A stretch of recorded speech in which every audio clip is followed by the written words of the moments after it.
ছোট ঠাকুরপো, তোমার বউ যে এই বাড়িরও একজন, এই কথাটা বোধহয় তোমার মনে নেই। বড় বৌদি, তুমি এরকম ভাবে বলছো কেন? আমি কি সেসব কিছু বলেছি? আসার পর থেকেই তুমি আলোর ওপর। তুমি চুপ করো। মেজে আপনার ছোট ভাইকে এখান থেকে নিয়ে যান। দিদিভাইয়ের সাথে কিভাবে কথা বলছো তুমি? আমি কি তোমাকে বলেছি আমার হয়ে কাউকে কোনো কথা বলতে? না, তুমি কিছু বলোনি, কিন্তু আমি পরিস্থিতিটাকে জাস্ট, আর কিছুই নয়।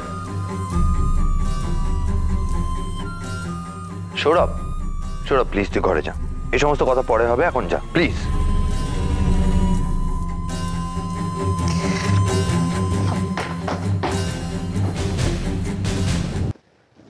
আসলে বড় বৌদি না মানে ইচ্ছের কথা ভেবেই বলেছিল আলো। মানে ইচ্ছে তো খুব এক্সপেক্ট করেছিল যে তুমি গিফট নিয়ে আসবে। যাকে তুমি ওকে বুঝিয়ে বললেই হবে। তুমি যাও এখন, হাত মুখ ধুয়ে নাও, তারপরে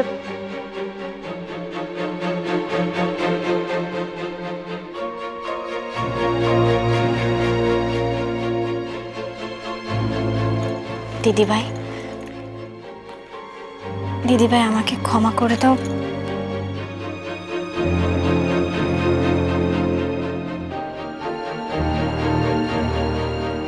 ব্যাস হয়ে গেল, আলো ক্ষমা চেয়ে নিয়েছে, ব্যাস মিটে গেছে। আরে দেবী, ও তো ছোট, তুমি তো বড়, ক্ষমা। দেখো দিদিভাই,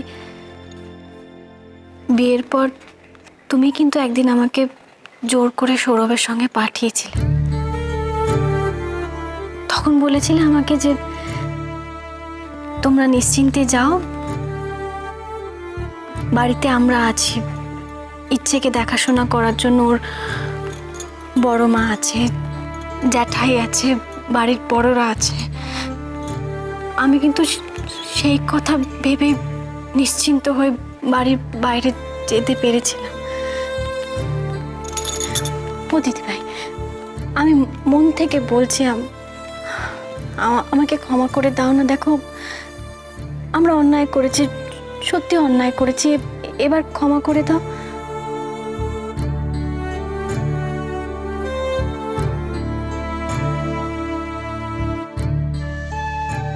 হাত মুখ ধুয়ে নাও তোমরা গিয়ে। আর তুমি ভালো করে বিশ্রাম নাও এখন।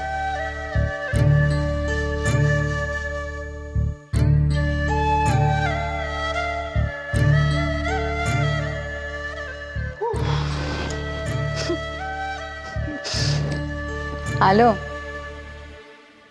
এত ভেবো না, একটু সময় দাও, দেখবে সব ঠিক হয়ে গেছে।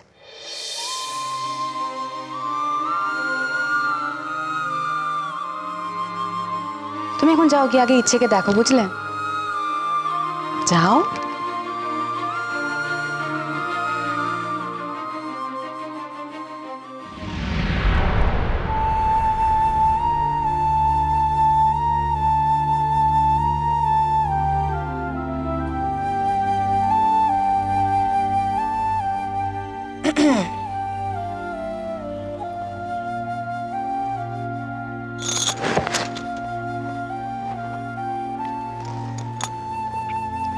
সরি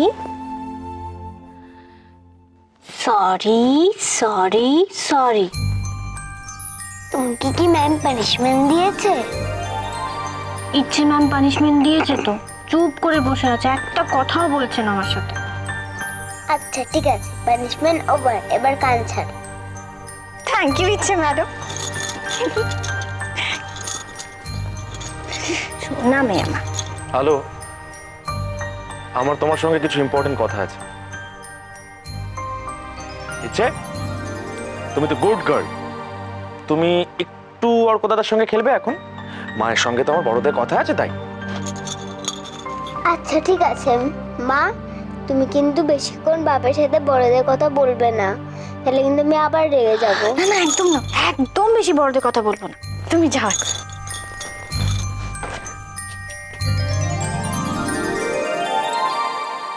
কি ভাবলে আলো? আদিকে কবে ডাকবে বাড়িতে? ওনাকে বাড়িতে ডাকাটা কি খুব দরকার? ধরো আমি রান্না করে তোমার হাত দিয়ে পাঠিয়ে দিলাম, অফিসে সকলে খেলো। তুমি এই কথাগুলো কি করে বলছো আমি জানি না। তুমি এই কথাগুলো কি করে বলছো আমি জানি না।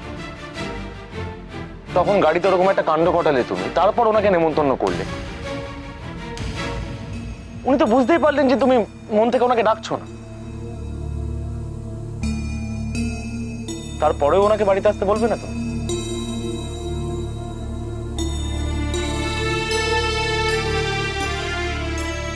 ওকে, অফিসে তো ওনাকে আমায় ফেস করতে হবে, আমি আসছি।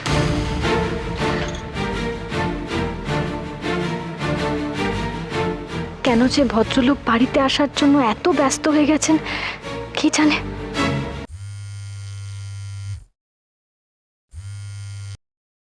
হাই আলো, কেমন আছো? আজকেই তো ফিরলে না? কেমন ঘুরলে? আলো, আমি যে কি খুশি হয়েছি তুমি শুটিংয়ের অফারটা অ্যাকসেপ্ট করাতে। এই প্রথমবার তুমি মৈত্রবাড়ির নিয়মের কথা না ভেবে একটা অফার অ্যাকসেপ্ট করলে। বাই দ্য ওয়ে, বাড়ির লোকের কি রিয়াকশন? ওর জন্য এখন সব কথা বলা সম্ভব নয়। আমি তোমাকে ফোনটা করেছি কারণ একজন আছে যার সম্পর্কে আমার সবকিছু জানা দরকার। হ্যাঁ বলো না, কি নাম বলছো? আদিনাথ সিদ্ধান্ত। ওকে, ওনার ব্যাপারে কোনো ডিটেইলড ইনফরমেশন আছে?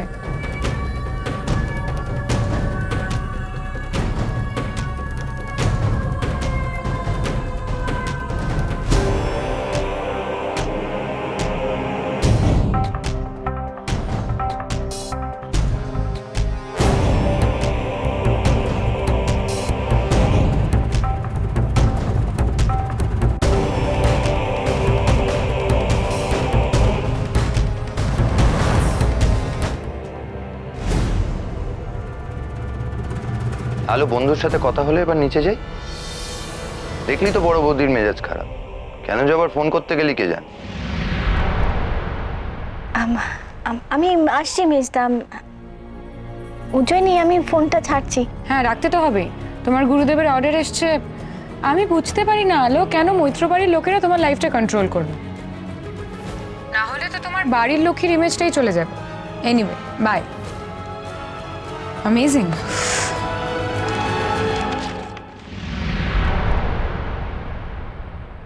মন আমার নাস্তা না বুধ একজন। হ্যাঁ, ওর গান গাছ কেন? খাওয়ানোর সময় গান গাইতে নাই। ছোট বৌমা গেল কই? দিদিভাই দা, আমি একদম না, তুমি এখন চুপ করে বসে থাকবে এখানে। এত দূর এত ধকলের পর এসেছো, তোমার এখন বিশ্রাম নেওয়া দরকার। ও বড় বৌমা কথাটা ঠিকই কইছে মা। এখন তোমার ভালো কইরা বিশ্রাম নেওয়ার কথা। সেই তো। তা তুই চুপ কর। ছোট বউ কেন যে তোমার অত দূরে নিয়ে গেল কে জানে। কি রে, আমার বাংলার পাশের মতো মুখ করে কি ভাবতেছ? হ্যাঁ, কি ভাবতে চাও স্যার? তুই চুপ কর। ওটাই তো জিজ্ঞেস করছি আমি, কি ভাবছে ও? এই তুই আলোচনা একটা কাজ করো তো, তুমি ওর পাতে একটা মিষ্টি মিষ্টি কিছু দাও যাতে ওর মুখে একটু হাসি ফোটে। আবার এটা কাম করতে কস কেন? বর্দা, আমি ইয়ার্কি মারার মুডে নেই, একটা বিষয় নিয়ে ওয়ারিড হয়ে আছে, ভালো লাগছে। তা কি বিষয় সেটা বলা যাবে? আসলে ওই সৌরভ ওর বসকে কালকে বাড়িতে আসতে বলেছে, নেমন্তন্ন হয়ে গেছে, কথাগুলো বলা হয়নি। হঠাৎ বসকে আবার বাড়িতে খেতে ডাকার কি প্রয়োজন?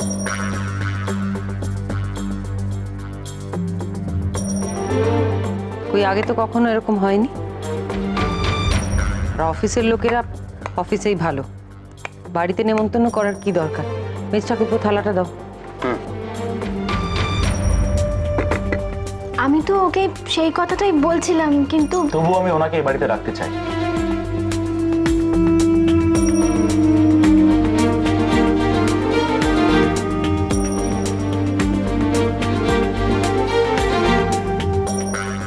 তুমি দেখতে পাচ্ছ আলোকে এই অবস্থায় আমি বাড়ির কোনো কাজ করতে দিচ্ছি না, আর তুমি বলছো তোমার বস নাকি বাড়িতে খেতে আসবে, তার জন্য মেয়েটা এই অবস্থায় সারাদিন পরিশ্রম করে রান্না করবে? তাহলে তো এই বাড়িতে আমার কোনো গেস্ট আসতেই পারবে না বড় বৌদি। আমি নিজের বউকে রান্না করে খাওয়াতে বলতে পারবো না। এমন তো নয় যে আলো আগে কখনো রান্না করেনি। ইনফ্যাক্ট তুমি যখন ছিলে না সেই সময় তো আলো রান্না করেছে, করেনি? সব দোষ আমার জন্য সবকিছু হলো। কেন যে বাইরে যেতে গেলাম কে জানে। লাগলো চোখে